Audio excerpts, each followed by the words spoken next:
My story is a bit of started, I guess, longer ago and evolved, um, which is how I'm ever evolving. In 2017, I found myself very stressed on a job. I finally landed a job at a agency I dreamed and hoped for, like, since getting before getting my degree. Um, but I was treated as if, even though I'm very making a lot of results, I didn't have the credibility because I didn't have the letters.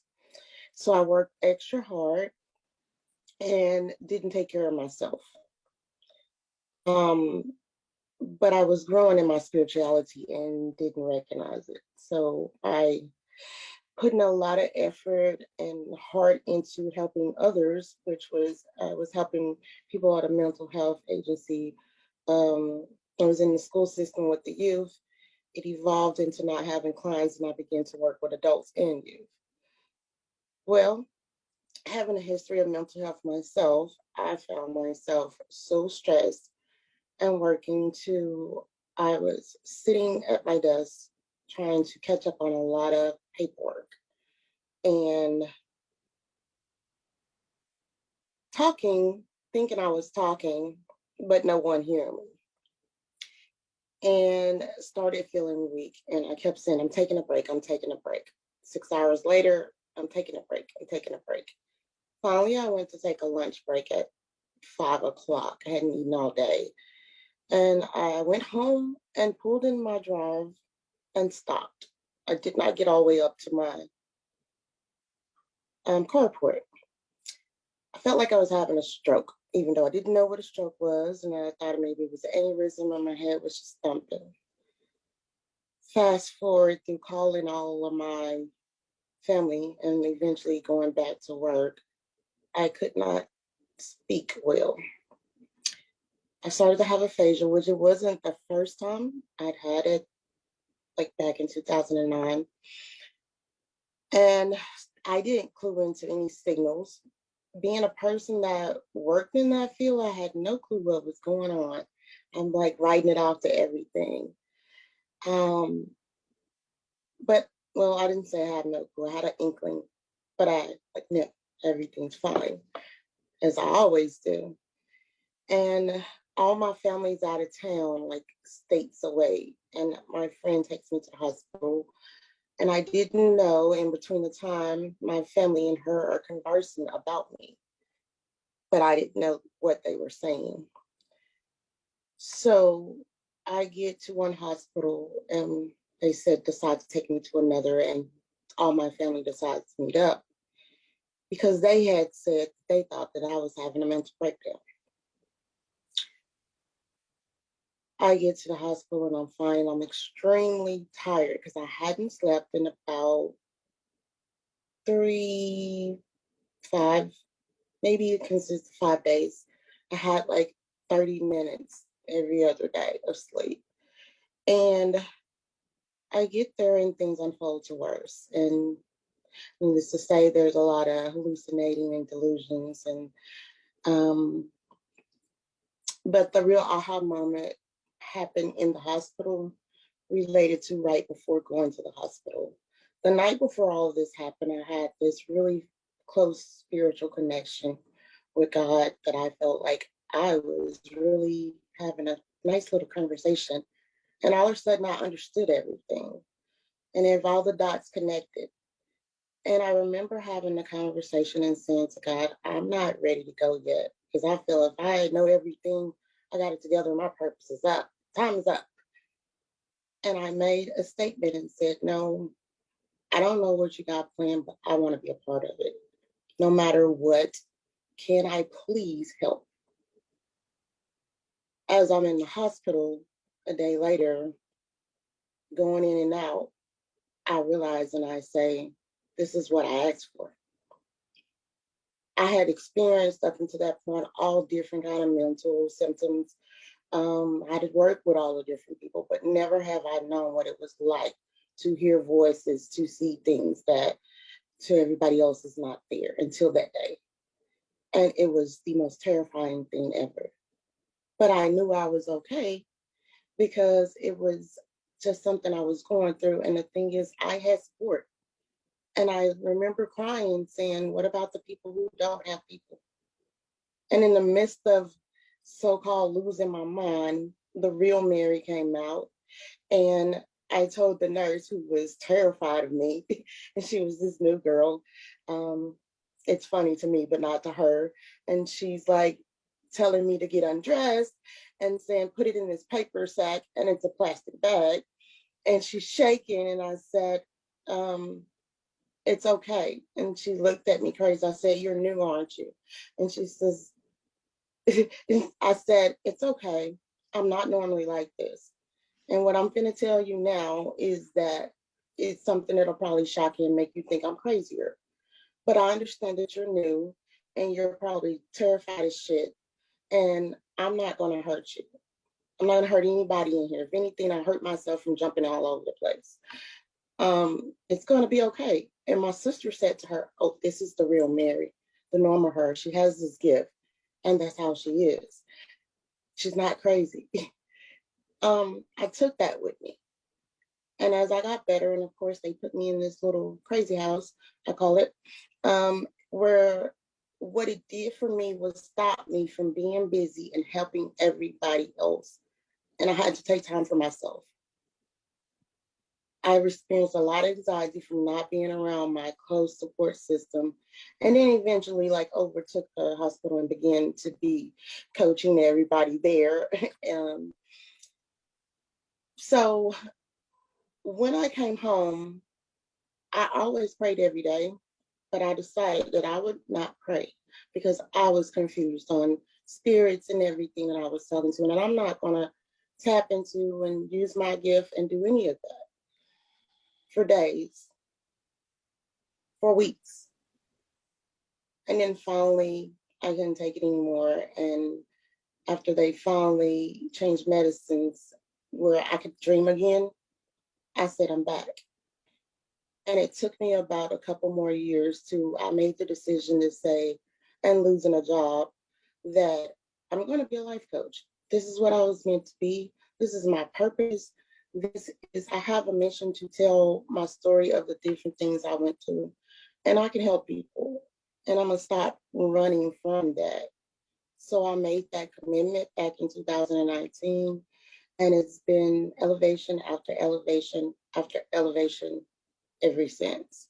And I don't have any problems with any of so-called mental health issues anymore, or a lot of the different things that I was having, besides me purposely overeating or something like that.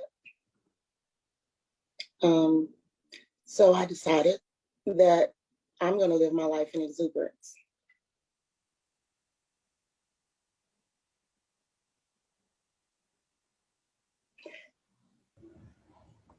Thank you, Mary. Thank you.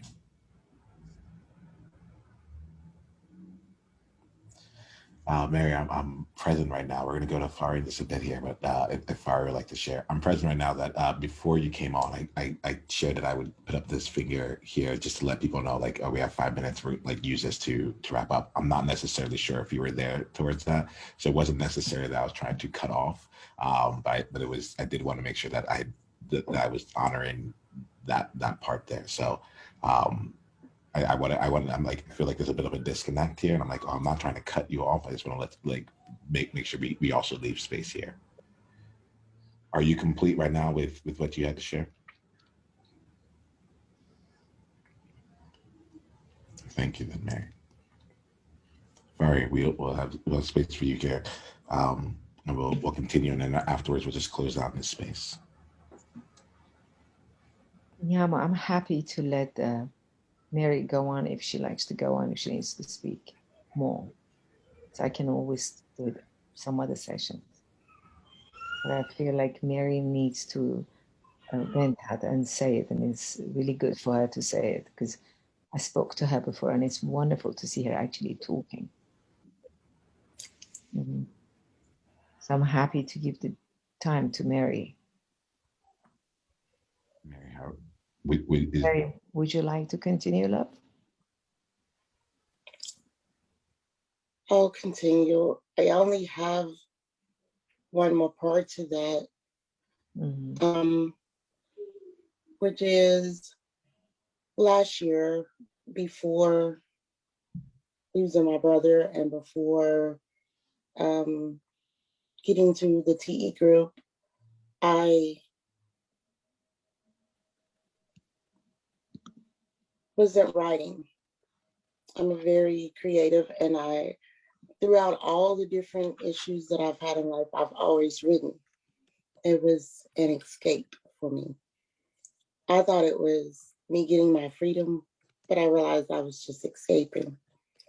And I stopped writing for a very long time.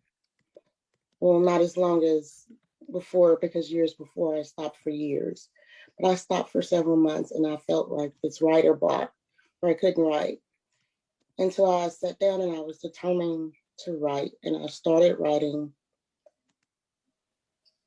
and I just sat there and said, okay, here goes. And I thought that I was writing to myself or writing about writing. And I came up with this piece that I later titled Origin, which brought me to the best exuberance that I have now. And I got the name Exuberance and for my business by a default. That's not the original name I chose, but they said it was too close to another name. So it ended up really being the perfect name. But as I was writing my piece about Origin that talks about how I started to experience some of the best times in my life after so much struggle and pain, and I was like the happiest ever. And but yet I felt lost.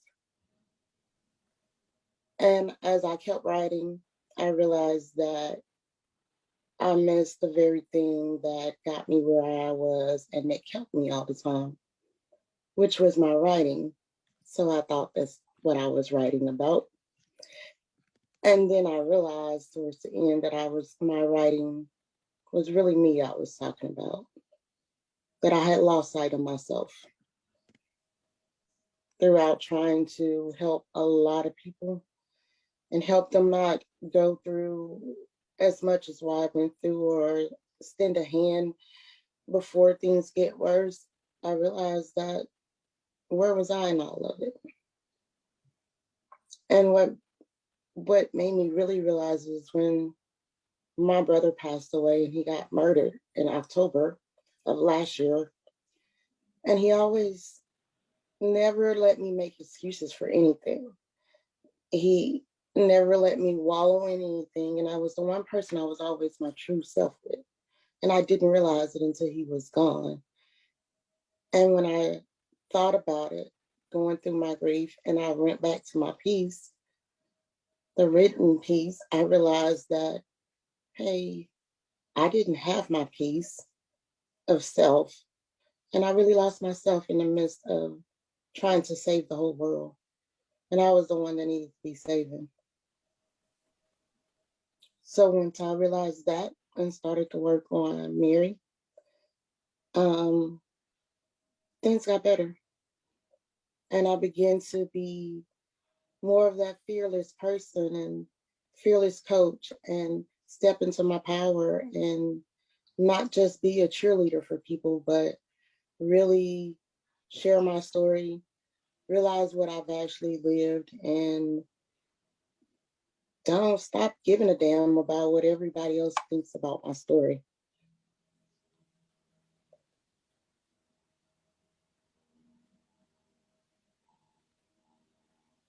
Thank you, guys.